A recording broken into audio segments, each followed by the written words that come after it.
യെരുശലേമിലുള്ള നിന്റെ മന്ദിരം നിമിത്തം രാജാക്കന്മാർ നിനക്ക് കാഴ്ച കൊണ്ടുവരും. മന്ദിരം നിമിത്തം കാഴ്ച വരും. ആലയം നിമിത്തം നന്മ വരും. എവിടെയാണ് ഇത് വേണ്ടത്? യെരുശലേമിൽ. നിന്റെ ഹൃദയത്തിൽ സഭയുണ്ടെങ്കിൽ രാജാക്കന്മാർ നിന്റെ മുമ്പിൽ വന്ന് മുട്ടുകുത്തും. ആലയത്തിന്റെ പുരുഷൻ ആരാണ്? യാക്കോബാണ്.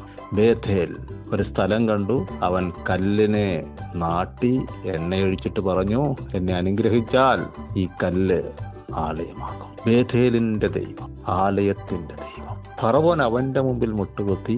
അവൻ ഫറവോനെ അനുഗ്രഹിക്കത്തക്ക നിലയിൽ ആത്മീയമായി അവൻ വർദ്ധിച്ചു.